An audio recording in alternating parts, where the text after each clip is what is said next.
दोस्तों, दिन के 11 बजे का टाइम था। एक बहुत बड़े बैंक में एक बुजुर्ग व्यक्ति, जिन्होंने साधारण से कपड़े पहन रखे थे और उनके हाथ में एक पुराना सा लिफाफा था, उसे लेकर वह बैंक के अंदर घुस जाते हैं। लेकिन जैसे ही वह बुजुर्ग व्यक्ति बैंक के अंदर घुसे, वहां पर जितने भी कस्टमर थे और जितने भी बैंक के कर्मचारी थे, वे अजीब निगाहों से उस बुजुर्ग व्यक्ति की तरफ देखने लगते हैं। उन बुजुर्ग व्यक्ति का नाम था हरपाल सिंह। हरपाल सिंह जी, जिनके एक हाथ में छड़ी थी और एक हाथ में उन्होंने पुराना सा लिफाफा पकड़ रखा था, धीरे धीरे काउंटर की तरफ बढ़ने लगते हैं। जो काउंटर ग्राहकों के लिए था और जहां ग्राहकों की मदद करने के लिए एक महिला बैठी हुई थी, उस महिला का नाम था संगीता। अब वह धीरे धीरे संगीता की तरफ पहुंच गए थे। लेकिन बैंक के अंदर जितने भी लोग थे और जितने भी बैंक के कर्मचारी थे, सभी की निगाहें हरपाल सिंह जी पर टिकी हुई थीं। इसके बाद वह संगीता के पास जाते हैं और जाने के बाद बड़ी ही विनम्रता से कहते हैं, देखिए मैडम, मेरे अकाउंट में क्या हो गया है, यह अच्छी तरह से चल नहीं रहा है। ऐसा कहकर हरपाल सिंह जी उस लिफाफे को संगीता की तरफ बढ़ाते हैं। लेकिन संगीता हरपाल सिंह जी के कपड़ों को देखकर उन्हें जज करती है और कहती है, बाबा, क्या आप गलत बैंक में तो नहीं आ गए? मुझे लगता है कि आपका खाता इस बैंक में नहीं होगा। लेकिन तभी हरपाल सिंह जी बड़े ही सहजता से कह देते हैं, बेटी, एक बार तुम देख तो लो, शायद हो सकता है मेरा खाता इसी बैंक में हो। उसके बाद संगीता लिफाफा रखते हुए उनसे कहती है, बाबा, इसमें थोड़ा सा टाइम लगेगा और आपको थोड़ी देर तक वेट करना होगा।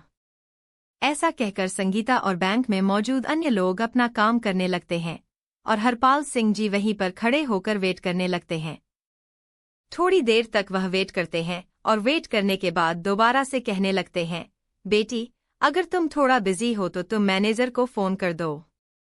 दरअसल मुझे उनसे भी कुछ काम है, तो मैं उनसे कुछ बात कर लेता हूँ।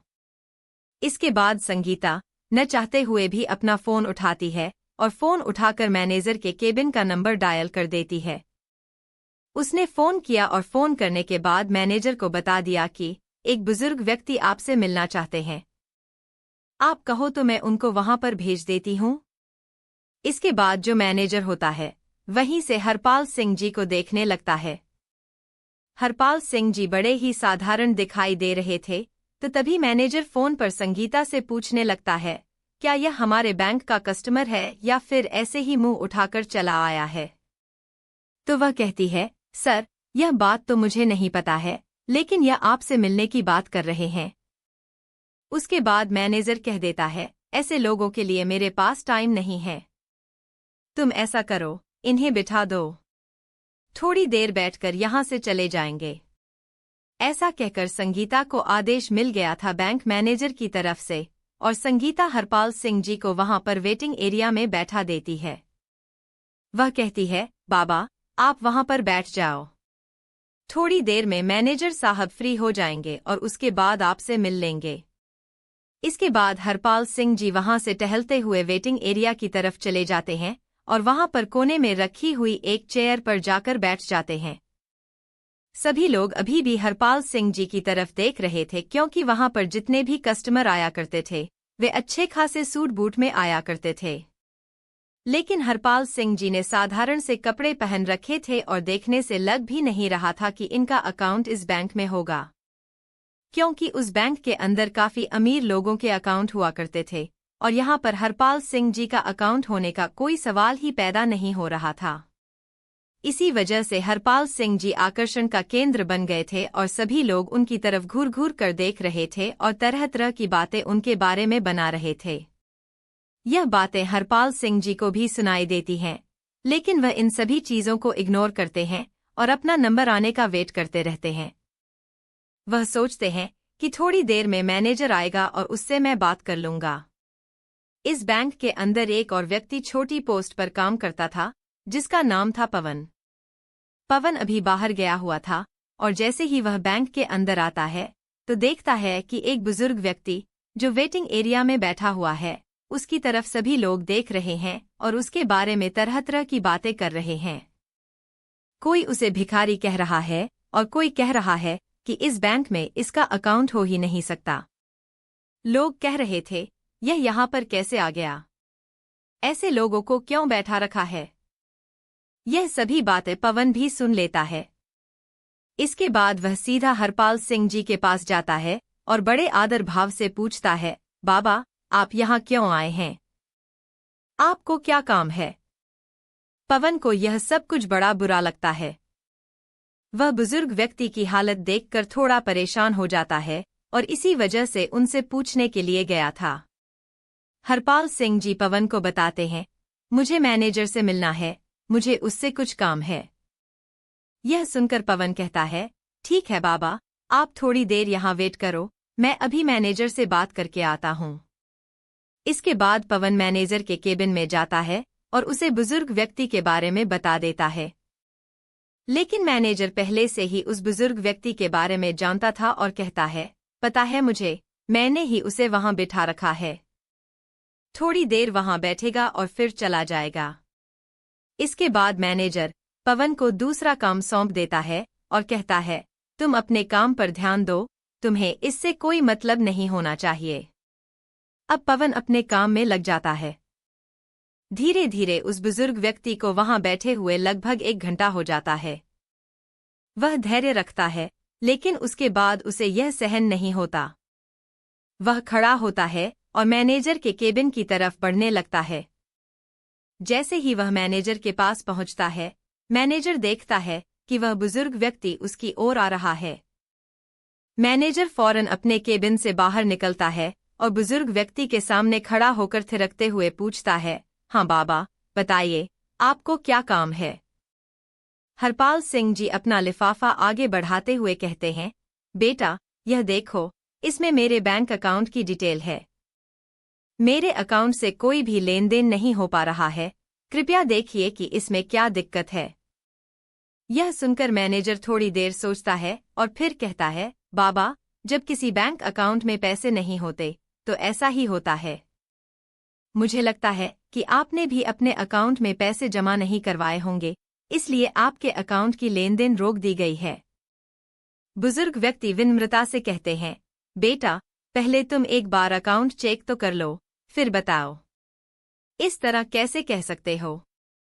मैनेजर हंसते हुए कहता है, बाबा, यह सालों का एक्सपीरियंस है।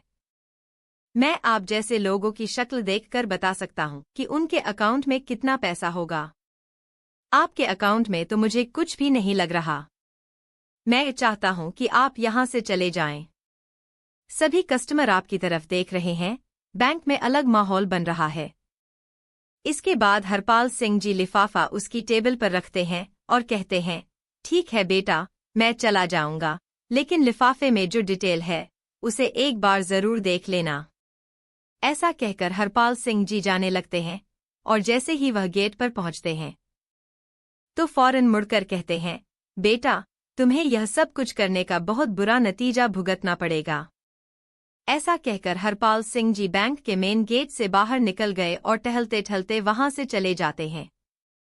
इसके बाद जब मैनेजर को यह बात सुनाई देती है कि तुम्हें बहुत कुछ भुगतना पड़ेगा, तो उसे थोड़ा अजीब लगता है। लेकिन फिर वह सोचता है कि बुढ़ापे में ऐसे ही कह दिया होगा, कोई खास दिक्कत नहीं है। मैनेजर अपने काम में लग जाता है। इधर टेबल पर वही लिफाफा पड़ा हुआ था जिसके अंदर बुजुर्ग व्यक्ति के बैंक अकाउंट की डिटेल थी। इसके बाद पवन उस लिफाफे को उठा लेता है और अपने कंप्यूटर के सर्वर में लॉग इन करके उस लिफाफे के अंदर दी गई जानकारी के हिसाब से ढूंढने लगता है। जब वह पुराना रिकॉर्ड खंगालता है तो उसे पता चलता है कि यह व्यक्ति इस बैंक का एक तरह से मालिक ही है, क्योंकि इस बैंक के 60% शेयर उसी के पास हैं। अब यह जानकर पवन बड़ा ही हैरान होता है और फिर डिटेल को ध्यान से पढ़ता है। डिटेल पढ़ने के बाद उसे पूरी तरह यकीन हो जाता है कि यह तो इस बैंक के मालिक ही हैं। इसके बाद पवन उस रिपोर्ट की एक कॉपी निकालता है और बैंक मैनेजर के पास जाने लगता है। बैंक मैनेजर उस समय अपने केबिन में किसी अमीर कस्टमर से बात कर रहा था और उन्हें तरह तरह की स्कीमें बता रहा था। पवन यह सब नोट करता है और फिर केबिन के अंदर जाने लगता है। बैंक मैनेजर उसे इशारा करके पूछता है, तुम यहाँ किस लिए आए हो? पवन भी इशारे से ही बता देता है कि यह एक रिपोर्ट है उस व्यक्ति की जो कल बैंक में आया था और जिसे आपने बिना ध्यान दिए ही यहाँ से भेज दिया।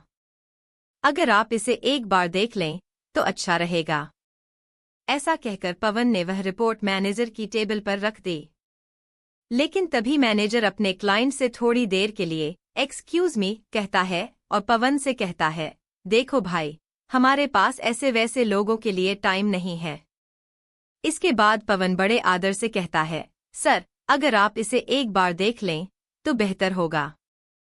लेकिन मैनेजर रिपोर्ट को आगे सरकाते हुए कहता है, मुझे इसे नहीं देखना और न ही मुझे ऐसे कस्टमर में कोई दिलचस्पी है। यह कहकर उसने रिपोर्ट वापस पवन की तरफ बढ़ा दी। पवन वह रिपोर्ट उठाकर अपने काम में लग जाता है। बैंक के अंदर का माहौल अब शांत हो गया था। सभी लोग अपने अपने काम में व्यस्त हो गए और धीरे धीरे शाम हो गई।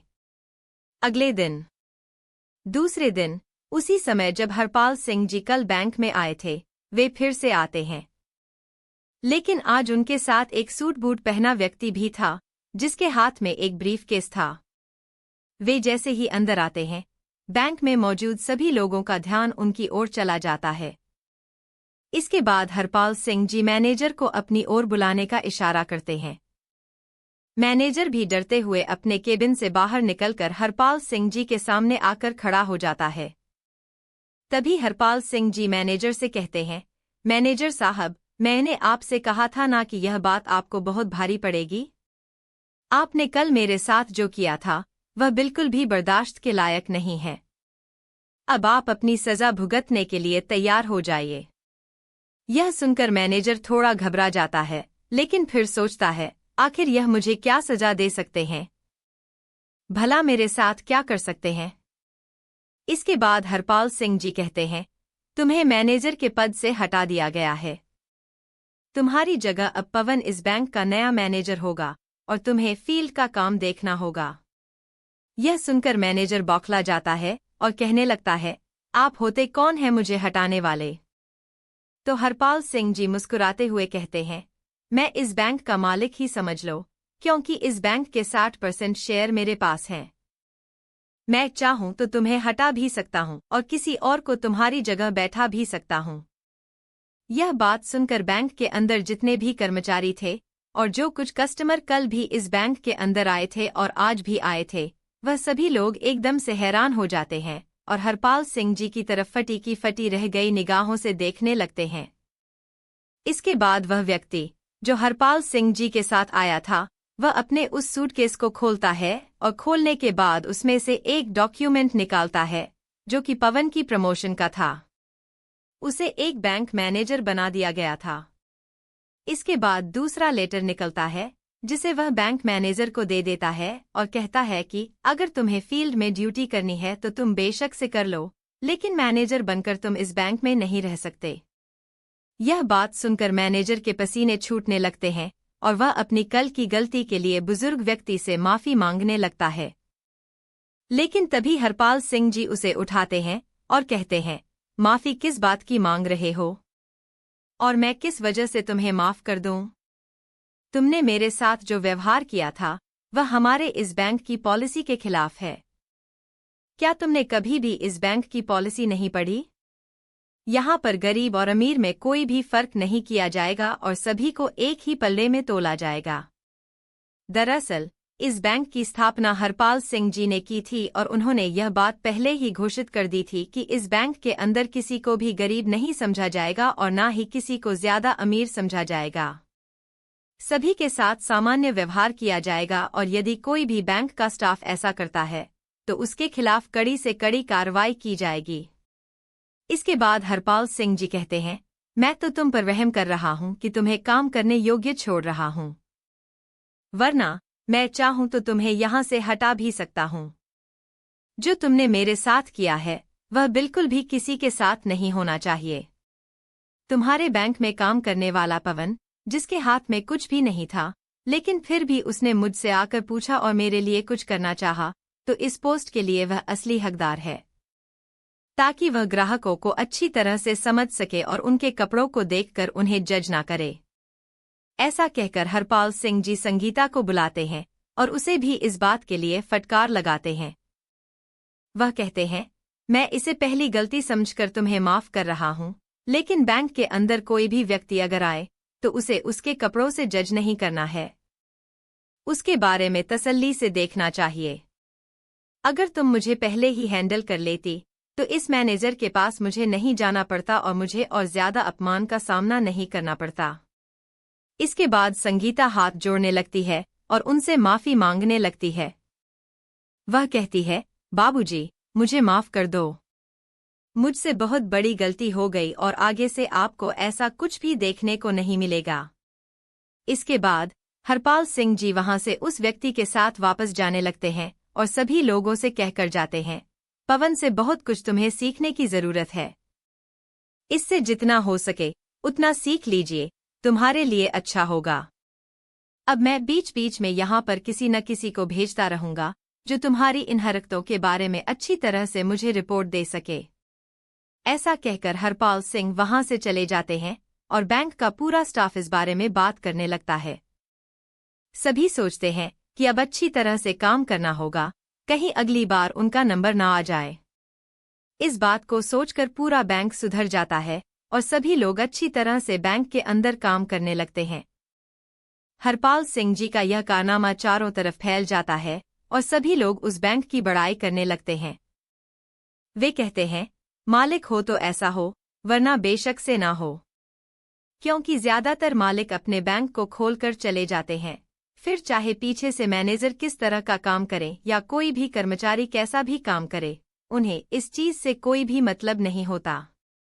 लेकिन हरपाल सिंह जी ने अपने ऑनर होने का पूरा कर्तव्य निभाया और उस बैंक के कर्मचारियों को अच्छा सबक सिखाया। आप इस बारे में क्या कहना चाहते हैं? हरपाल सिंह जी के बारे में आप क्या कहना चाहते हो? पवन के बारे में अपनी राय कमेंट बॉक्स में लिख सकते हो और लोगों के साथ शेयर कर सकते हो। वीडियो अगर अच्छी लगी तो वीडियो को लाइक करें और चैनल को सब्सक्राइब जरूर करें ताकि हमें थोड़ा सा हौसला मिले और हम आप लोगों के लिए ऐसे ही अच्छे अच्छे वीडियो बना सकें। इन कहानियों को सुनाने का उद्देश्य किसी को परेशान करना बिल्कुल भी नहीं है। यह कहानियां आपको इसलिए सुनाई जाती हैं ताकि आप इनमें से कुछ न कुछ सीख सकें और अपने जीवन में उस चीज को अपना सकें। मिलते हैं किसी अगली वीडियो में नए टॉपिक के साथ। तब तक के लिए जय हिंद, जय भारत। आप सभी का बहुत बहुत धन्यवाद।